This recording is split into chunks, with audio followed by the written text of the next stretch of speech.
નમસ્કાર બાળકો, આજે આપણે સંતુલન પ્રકરણમાં એક નવો કોન્સેપ્ટ બુકમાં છે જ, પણ આને આપણે વેલ ડિટેલમાં ભણવા જઈ રહ્યા છીએ. ટોપિકનું નામ છે એસિડ બેઝ સિદ્ધાંતો. તો એસિડ બેઝ ઉપર જુદા જુદા વૈજ્ઞાનિકોએ જુદા જુદા પ્રયત્નો કર્યા, તો એના ઉપર આપણે થોડીક વાર ચર્ચા કરીએ. બુકની જ વાત, પણ બહુ શોર્ટમાં વાત કરીએ. પહેલી ચર્ચા કરવાનો પ્રયત્ન કર્યો તો રોબર્ટ બોયલ. પણ આની જે વ્યાખ્યાઓ છે એ વ્યાખ્યાઓ સંક્રિયાત્મક વ્યાખ્યાઓ કહેવાય. એટલે ક્રિયા કરો તો જ ખબર પડે, સંક્રિયાત્મક વ્યાખ્યાઓ કહેવાય. આ કહેતો તો એસિડ એ સ્વાદે ખાટા હોય છે અને બેઝ સ્વાદે તુરા હોય છે. આ ભૂરા લિટમસ પેપરને લાલ બનાવે, આ લાલને ભૂરું બનાવે, પણ આ બહુ ચાલ્યો નહીં. એના પછી બીજો પ્રયત્ન આવ્યો મિત્રો, એ હતો આર્હેનિયસ પ્રયત્ન. બુકમાં છે જ, પણ હું તમને શોર્ટમાં લખી આપું જેથી તમારે બુકમાં વાંચવું ના પડે. આર્હેનિયસ સમીકરણ કયા કોન્સેપ્ટ પર આધારિત હતો? તો આયનીકરણના કોન્સેપ્ટ પર. બરાબર. એ એવું કહેતો હતો કે H+ ઉત્પન્ન થાય જલીય દ્રાવણમાં, H+ ઉત્પન્ન થાય તો એ એસિડ કહેવાશે, અને જલીય દ્રાવણમાં OH- ઉત્પન્ન થાય તો બેઝ કહેવાશે. આ પણ બહુ લાંબુ ન ચાલ્યો, કારણ કે એવા ઘણા એસિડ અને બેઝ હતા કે જે આયનીકરણથી H+ કે OH- ઉત્પન્ન નતા કરતા. તો એ એસિડ અને બેઝ કેમ, એની માહિતી એને ના આપી. પછી ત્રીજો ક્રમ આવ્યો, ત્રીજા નંબરે આવ્યો એ લોરી બ્રોન્સ્ટેડ નો નિયમ આવ્યો. લોરી બ્રોન્સ્ટેડે પ્રોટોન હેરફેરના સિદ્ધાંત આપ્યા. એને કહ્યું કે જે પ્રોટોન દાન કરે, અને પ્રોટોન કેમ કહેવાય? બહુ સિમ્પલ કોન્સેપ્ટ છે બેટા.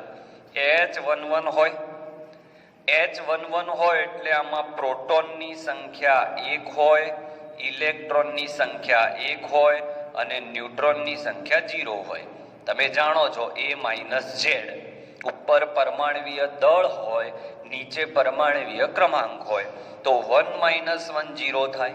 પણ જ્યારે તે H+ બને બેટા, એટલે પ્રોટોન તો એકનો એક જ રહે, પણ H+ નો મતલબ થાય એક ઇલેક્ટ્રોન નીકળી જવો. તો H+ એટલે એક ઇલેક્ટ્રોન નીકળી ગયો, તો અહીંયા ઇલેક્ટ્રોન 0 અને ન્યુટ્રોન પણ 0. તો આ પરિસ્થિતિમાં તેની પાસે માત્ર પ્રોટોન જ છે, માટે H+ ને પ્રોટોન તરીકે સ્વીકારાય છે. એટલે H+ નું દાન કરે, એટલે કે પ્રોટોનનું દાન કરે, એ એસિડ ગણાય છે. અને H+ એટલે કે પ્રોટોન સ્વીકારે તો એને બેઝ કહેવાય છે. પછી આમાં એક બીજું પણ આનું નામ છે, હું બીજા બોર્ડ વર્કમાં એક કોન્સેપ્ટ શીખવાડું છું બેટા, સંયુગ્મી એસિડ બેઝ કોન્સેપ્ટ.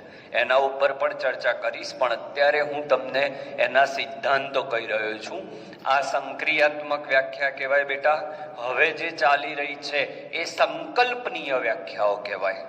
આ બધી વ્યાખ્યાઓ સંકલ્પના પર આધારિત હતી, આમાં ક્રિયા કરવી પડતી હતી. આને જૂની વ્યાખ્યાઓ કહેવાય. હવે આ નવી વ્યાખ્યાઓ આવી.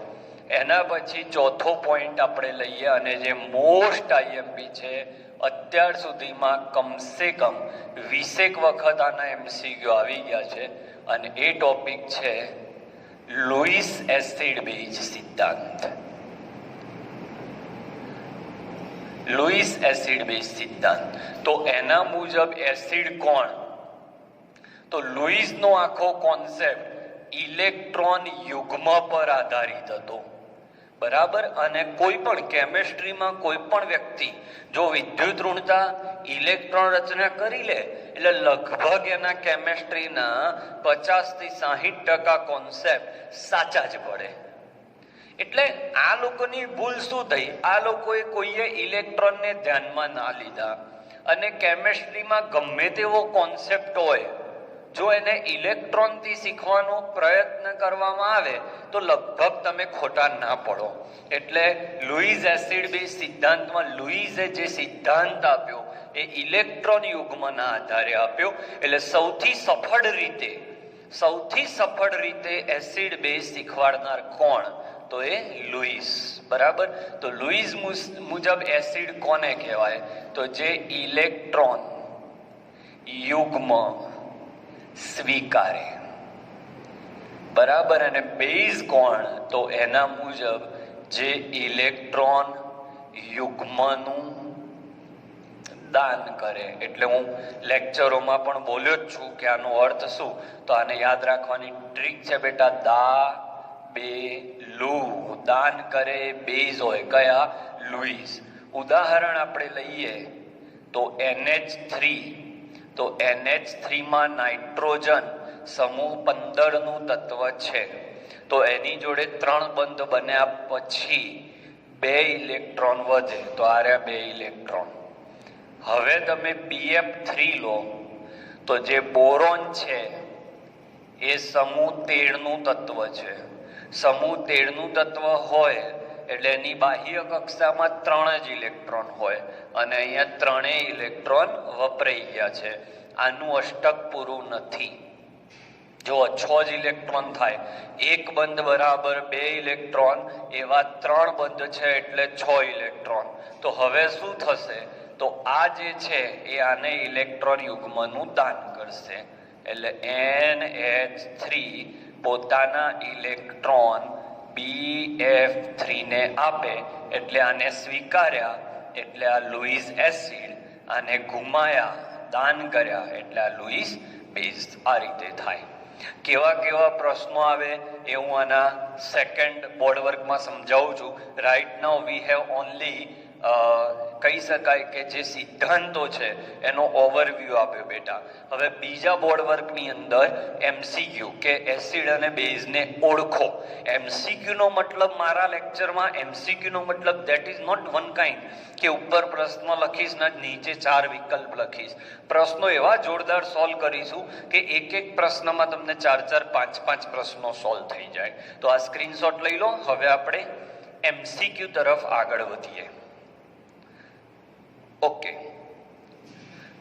હવે તમને ઓળખવાનું કે નીચે આપેલા સ્પીસીસને, ઘણા છોકરાઓને આ વાતમાં કન્ફ્યુઝન હોય છે બેટા કે નીચે આપેલા સ્પીસીસ એટલે શું? સ્પીસીસ એટલે અણુ, પરમાણુ કે આયન, એના માટે સ્પીસીસ. તો પ્રશ્ન, નીચે આપેલા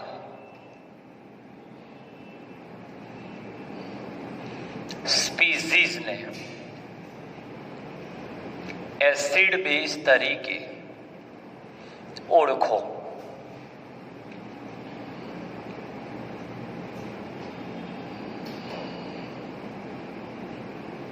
ઓકે. તો એક મુદ્દો હું તમને લખી દઉં. જે આર્હેનિયસના નિયમનું પાલન કરે, સમજજો, જે આર્હેનિયસના નિયમનું પાલન કરે એ લુઈસના નિયમનું પાલન તો કરશે જ.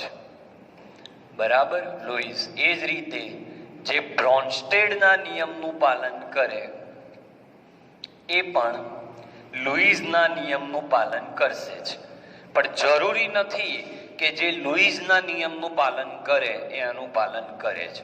ધીમે ધીમે ઉદાહરણ લઈ શીખવાડું.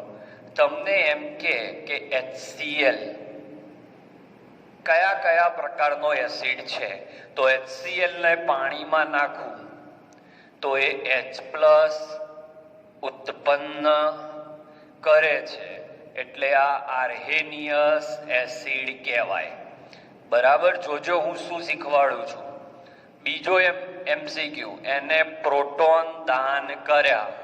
પ્રોટોન દાન કરવાની ક્ષમતા છે એટલે લોરી બ્રોન્સ્ટેડ એસિડ પણ કહેવાય. અને આ બંને હોય એટલે ઓબ્વિયસ છે કે લુઈસ એસિડ તો હોય જ. બરાબર. આ ફિક્સ છે. ચલો હવે એમોનિયાની વાત કરું. એમોનિયા. તો એમોનિયાની અંદર OH માઇનસ ઉત્પન્ન થતા નથી. ઉત્પન્ન ના થયા એટલે આર્હેનિયસ તો એવું કે છે કે H પ્લસ ઉત્પન્ન કરે એસિડ અને OH માઇનસ ઉત્પન્ન કરે બેઝ, પણ આમાં OH માઇનસ નથી એટલે આર્હેનિયસ બેઝ નથી. બરાબર. પણ આ H પ્લસ સ્વીકારીને એમોનિયા એ H પ્લસ સ્વીકારે છે એટલે NH4 પ્લસ બને છે એટલે આ લોરી બ્રોન્સ્ટેડ બેઝ છે. બરાબર. અને બીજું આ ઇલેક્ટ્રોન યુગ્મનું આ દેખાય છે એનું દાન પણ કરી શકે છે એટલે આ લુઈસ બેઝ પણ છે. સમજાઈ રહ્યું છે? એક MCQ માં બધું. તો MCQ એવો પૂછાય એમોનિયા કયા પ્રકારનો બેઝ નથી, તો આર્હેનિયસ પ્રકારનો બેઝ નથી. કયા પ્રકારનો બેઝ છે, તો લોરી બ્રોન્સ્ટેડ પ્રકારનો છે અને લુઈસ પ્રકારનો છે. હવે ધારો કે આ જ વસ્તુ આ રીતે આપી BF3. ઓકે, તો આમાં H પ્લસ ઉત્પન્ન થતા નથી એટલે આ આર્હેનિયસ એસિડ નથી. ચલો ડન. બીજું H પ્લસ છે જ નહીં એટલે H પ્લસ પ્રોટોન દાન કરતા નથી એટલે આ લોરી બ્રોન્સ્ટેડ એસિડ પણ નથી. પણ BF3 માં અષ્ટક પૂર્ણ નથી. જોઈ લો, બોરોન સમૂહ 13 નું તત્વ છે. એની બાહ્ય કક્ષામાં 3 ઇલેક્ટ્રોન હોય બેટા, એને 3 બંધ બનાયા એટલે કુલ 6 ઇલેક્ટ્રોન થયા. અષ્ટક પૂર્ણ નથી એટલે એ ઇલેક્ટ્રોન યુગ્મ સ્વીકારે છે એટલે તે લુઈસ એસિડ છે. બરાબર. બહુ સમજવાલા એક કોન્સેપ્ટ ચલાવે બેટા, બહુ જોરદાર. BF3 કયા પ્રકારનો એસિડ છે, તો લુઈસ પ્રકારનો છે, પણ તે આર્હેનિયસ કે લોરી બ્રોન્સ્ટેડ પ્રકારનો નથી. Okay done. હવે બીજી એક જોરદાર વાત કરું કે સાહેબ ચલો એનો મતલબ સૌથી પ્રખ્યાત લુઈસ, તો લુઈસના સંયોજનો એસિડ છે કે બેઝ એ કેવી રીતે ઓળખવા, તો એની તમને એક સરસ મેથડ શીખવાડ્યું. કોઈ વસ્તુ મારા લેક્ચરમાં ગોખવાની નહીં, કોન્સેપ્ટથી જાઓ, બુક પણ ઇઝીલી થઈ જશે. એસિડ એ શું કરે, ઇલેક્ટ્રોન યુગ્મ સ્વીકારે. હવે તમે જ બોલો બેટા, ઇલેક્ટ્રોન યુગ્મ કોણ સ્વીકારે? જેને ઇલેક્ટ્રોનની ઉણપ હોય.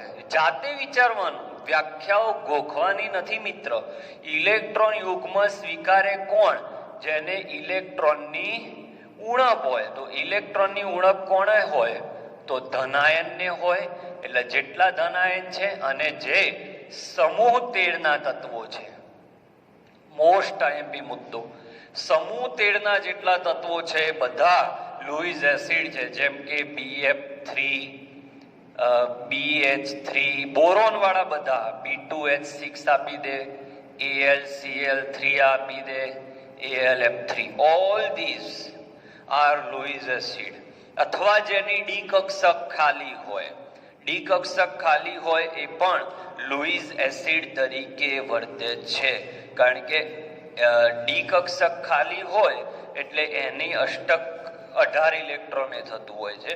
એટલા માટે હું બીજા બોર્ડ વર્કમાં થોડીક આની ચર્ચા વ્યવસ્થિત કરું છું. હાલ આટલું. બીજા કેટલાક ઉદાહરણ છે, ચલો લખી લઈએ એટલે તકલીફ ના પડે.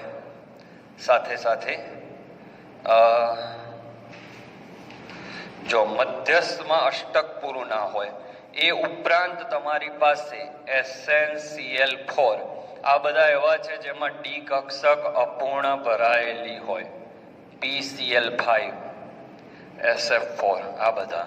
પછી SO2, SO3, CO2 આ બધા જોડે મલ્ટિપલ બોન્ડ છે. ઓકે, તો એકદમ સિમ્પલ છે કે લુઈસ એસિડ કોણ? જે ઇલેક્ટ્રોન યુગ્મ સ્વીકારશે. કેમ બેટા? કારણ કે એને ઇલેક્ટ્રોનની ઉણપ છે. ઇલેક્ટ્રોનની ઉણપ કોને હોય? જે ધનાયન હોય અથવા જેનું અષ્ટક પૂરું ના હોય. તો સમૂહ 13 વાળા બધા આ લોકોના અષ્ટક પૂરા નથી એટલે ચેપ્ટર નંબર 9 માં આને અપૂરતા ઇલેક્ટ્રોન વાળા હાઇડ્રાઇડ કહેવાય. આ 20 વખત MCQ આવેલો છે બેટા, આ ભાગ ખાસ તૈયાર કરજો, આ લાઈન આખી. બરાબર. બીજું આને ચેપ્ટર 12 માં લઈ જાઓ બેટા, તો ચેપ્ટર 12 માં આ લોકોને ઇલેક્ટ્રોનની જરૂર છે. ઇલેક્ટ્રોનની જરૂર હોવાથી આ લોકો ઇલેક્ટ્રોન અનુરાગી કહેવાય.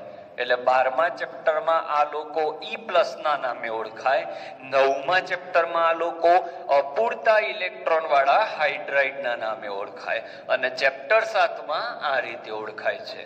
એટલે multiple chapters are interconnected with each other. બેઝની વાત કરું તો આ લોકો ઇલેક્ટ્રોન યુગ્મનું દાન કરે. બેટા દાન ક્યારે કરે? જ્યારે ઇલેક્ટ્રોન વધારાના હોય. એટલે આમાં તમે જોવા જાઓ તો ચેપ્ટર નંબર 12 લગાડું તો આ લોકો જોડે વધારાના ઇલેક્ટ્રોન છે, એટલે એ દાન કરશે, એટલે એ કેન્દ્રાનુરાગી છે. એટલે એક સાથે બે ક્વેશ્ચન ચાલી રહ્યા છે. કેન્દ્રાનુરાગી નીચેનામાંથી કયો છે? તો એ આ જ લાઈન જોવાની. ઇલેક્ટ્રોન અનુરાગી કયો છે? તો આ લાઈન જોવાની. અને ચેપ્ટર નંબર 9 ની વાત કરું, હાઇડ્રોજન, તો આ સમૃદ્ધ ઇલેક્ટ્રોન વાળા છે. બરાબર. નીચેનામાંથી સમૃદ્ધ ઇલેક્ટ્રોન વાળો હાઇડ્રાઇડ કયો? તો આમાંથી આવશે. એટલે જેટલા પણ ઋણ આયન છે એ બધા, એ ઉપરાંત સમૂહ 15, 16 અને 17, એટલે કે એમોનિયા, તો એમાં જો નાઇટ્રોજન સમૂહ 15 છે, એટલે ઇલેક્ટ્રોન દાન કરવા માટે મળે. પાણીની વાત કરીએ તો એ 2 ને 2 4 ટપકા થાય. તો આ બધા આ રીતે ઓળખાય. તમે રોજ ગોખીને જાઓ ને તમને આવડી જાય એવું ના બને બેટા. ઓકે. તો one of the best concept જે બહુ જ લિટરલી આપણી બુકમાં બહુ જ નીચા લેવલે આપેલો છે, મેં ટ્રાય કર્યો કે તમને આ લેવલ સુધી લઈ જઈ શકું. તો આ ભાગ, આ જે લુઈસ વાળો ભાગ છે, તમે જુઓ બેટા. અને ધોરણ 12માં આ બે શબ્દો મિનિમમ 50 વખત આવવાના છે. તો આઈ હોપ કે તમે આને વ્યવસ્થિત રીતે તૈયાર કરશો. એમાંય આ ભાગ તો મોસ્ટ IMP છે. So please take the screenshot.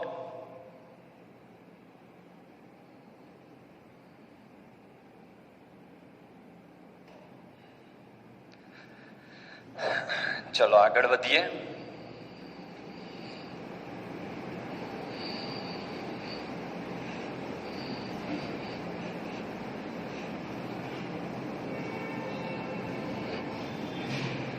હવે આપણે સંયુગ્મી એસિડ બેઝની વાત કરી લઈએ.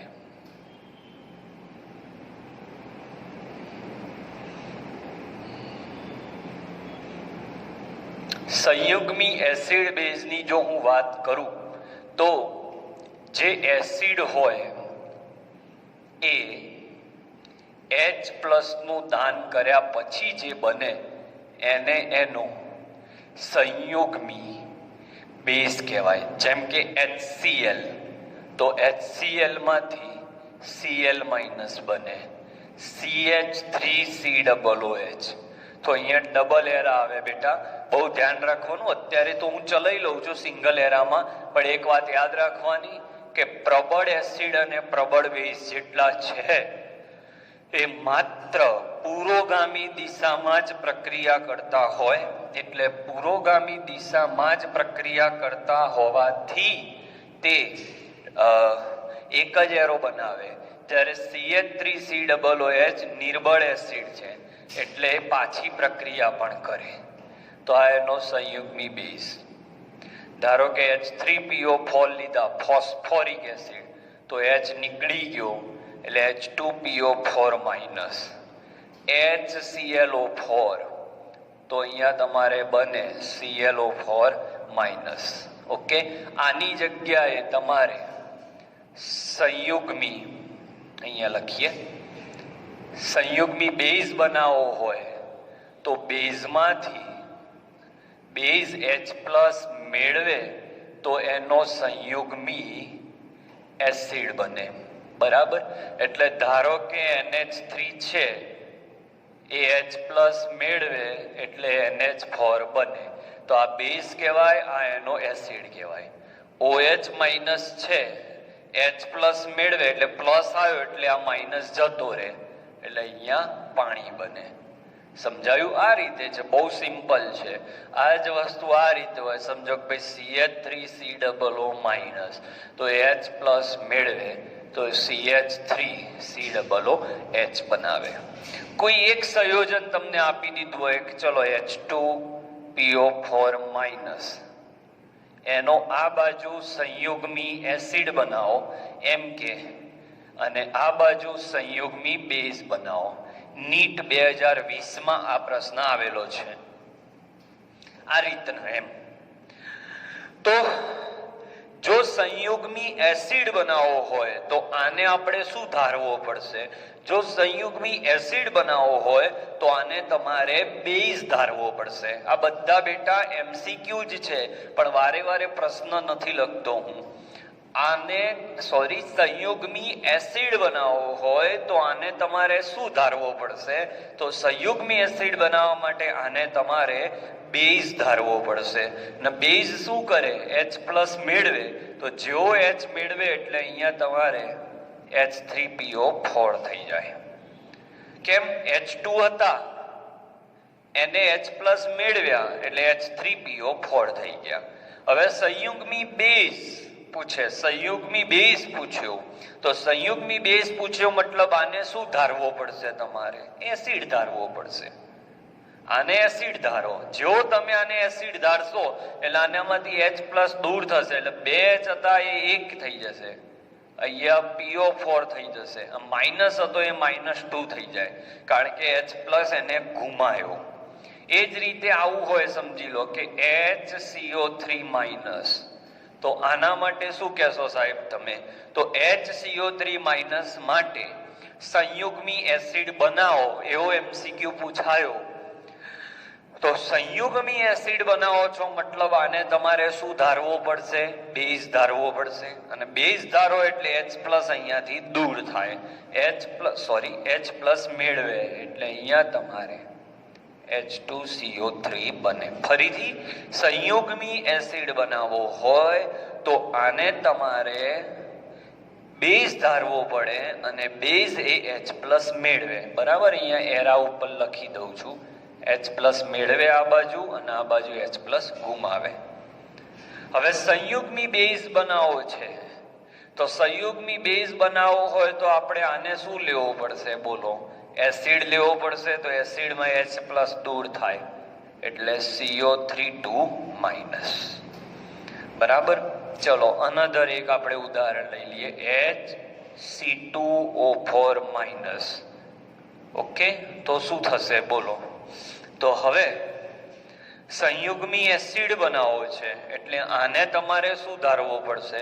તો સંયુગ્મી એસિડ બનાવવા માટે આને તમારે બેઝ ધારવો પડશે. બેઝ એ H પ્લસ દાન કરી દે. જો H પ્લસ દાન કરે, સોરી કેમ ભૂલ થાય, બેઝ એ H પ્લસ મેળવી દે એટલે H2C2O4. અને જો તમારે સંયુગ્મી બેઝ બનાવવો છે તો આ તમારો શું કહેવાય? એસિડ. એસિડ એ H પ્લસ નું દાન કરે તો આ H પ્લસ ઘુમાવે એટલે C2O4. H પ્લસ ગયો એટલે -1 હતો એ 2 માઇનસ થઈ જાય. બરાબર? તો આ રીતે તમે સંયોજનો સમજી શકો. ચલો HS માઇનસ. હવે તમારે સંયુગ્મી એસિડ બનાવવો છે મતલબ આ બેઝ છે, બેઝ એ H પ્લસ મેળવે એટલે એક H હતો ને એક H આવ્યો, H2S. ઉપરનો માઇનસ જતો રહે. કેમ? H પ્લસ આવ્યો ને. ત્રીજો પોઈન્ટ આ બાજુ સંયુગ્મી બેઝ મેળવવો છે તો આને શું કહેવાય? એસિડ. એસિડ શું કરે? H પ્લસ દાન કરી દે. H પ્લસ દાન કરી દે એટલે અહીંયા તમારે H2 માઇનસ આવી જશે. તો સંયુગ્મી એસિડ બેઝના MCQ ગમે તેવા પૂછાય તો ઇઝીલી તમે સોલ્વ કરી શકશો. હવે એક બીજો નાનકડો પોઈન્ટ 5-7 મિનિટનો લઈ લઈએ એટલે એસિડ બેઝ સિદ્ધાંતો પૂરા થાય. આના પછીનો વિડીયો બહુ સરસ આવવાનો જેમાં એસિડની પ્રબળતા ચેક કરીશું આપણે, સાથે સાથે પીએચ માપક્રમ અને પીકેડબલ્યુ પર પણ ચર્ચા કરીશું. ખાલી 5 મિનિટ આપો એટલે બીજો એક સરસ કોન્સેપ્ટ તમને શીખવાડી દો. સ્ક્રીનશોટ લઈ લેજો આનો. ઓકે,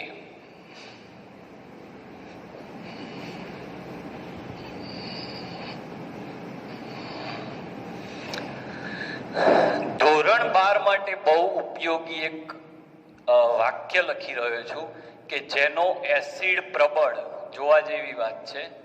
જો એસિડ પ્રબળ તો એમાંથી બનતો સંયુગ્મી બેઝ નિર્બળ, અને પ્રબળ અને નિર્બળ એની ચર્ચા આપણે આવતા લેક્ચરમાં કરવાના છીએ, પણ અત્યારે આ વાત કરવી જરૂરી છે.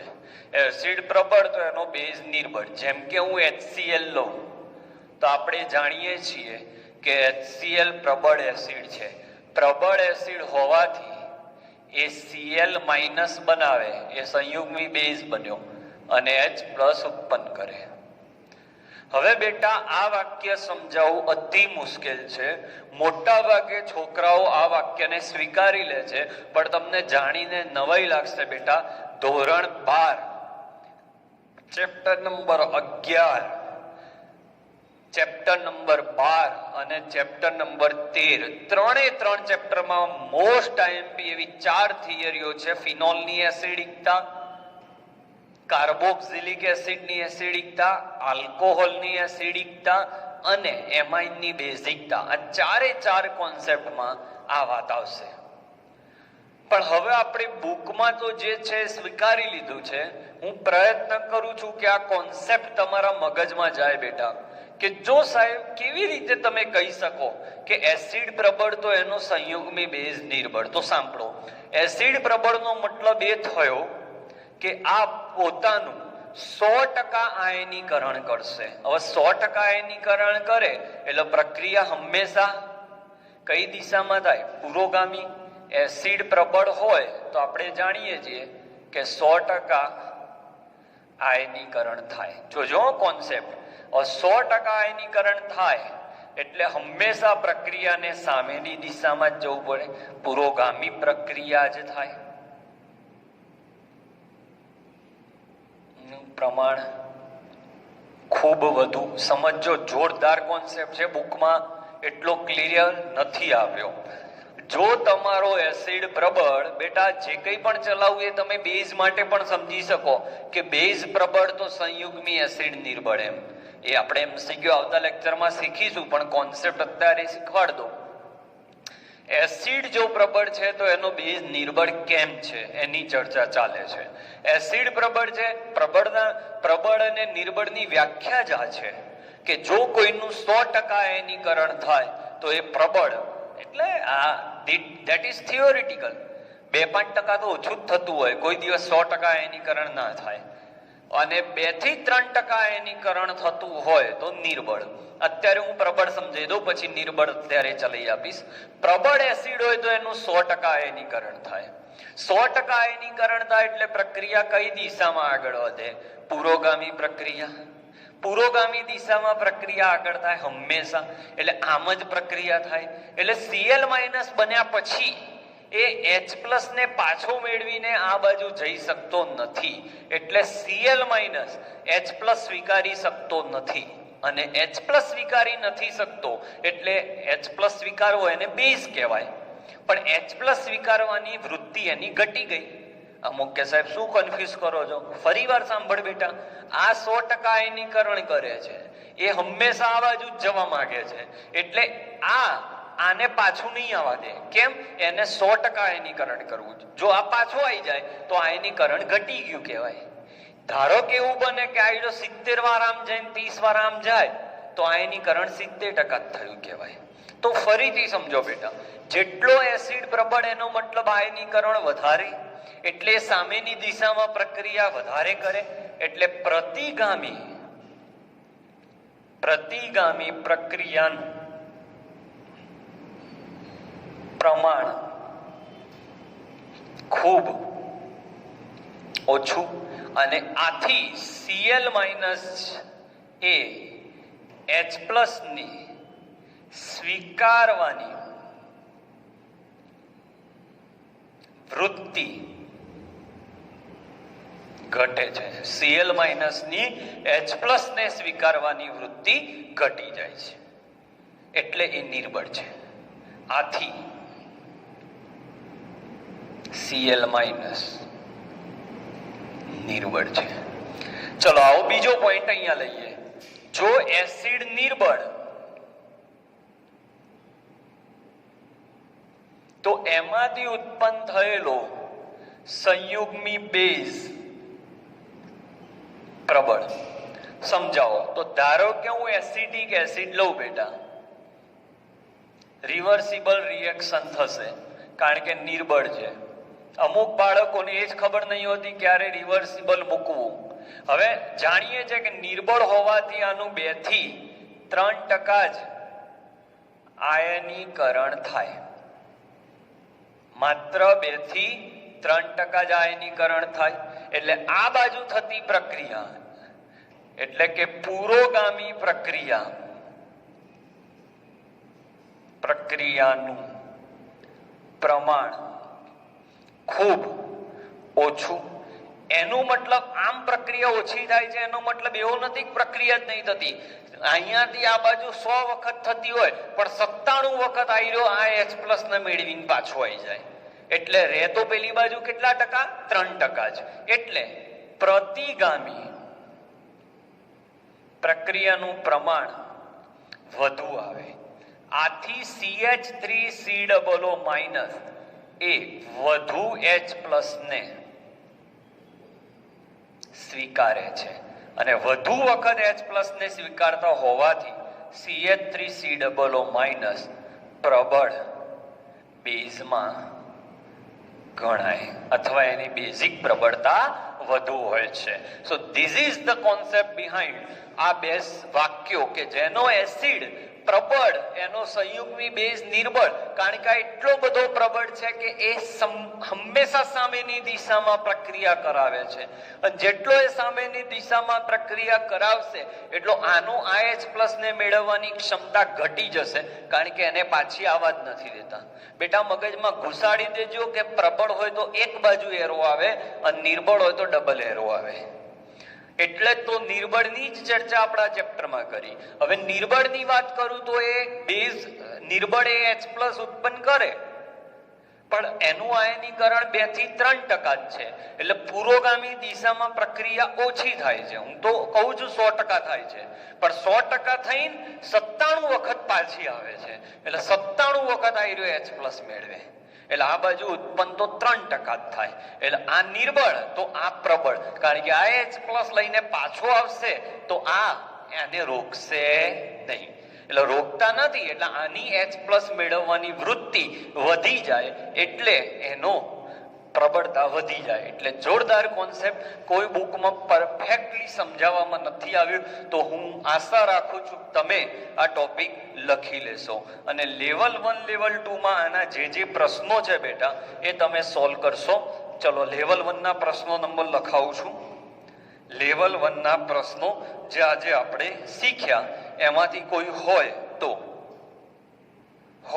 ના હોય પછી કઈ નહીં. કારણ કે જે હતા એ બધા આપણે બોર્ડ ઉપર શીખી લીધા છે.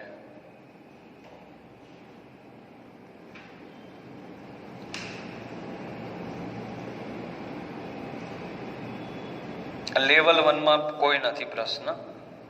લેવલ 2 માં જોઈ લઈએ. લેવલ 2 માં ચલો લેવલ 2 માં છે 10મો લેવલ 2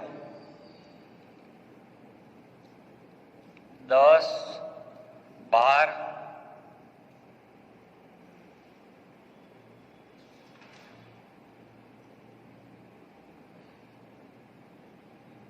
29,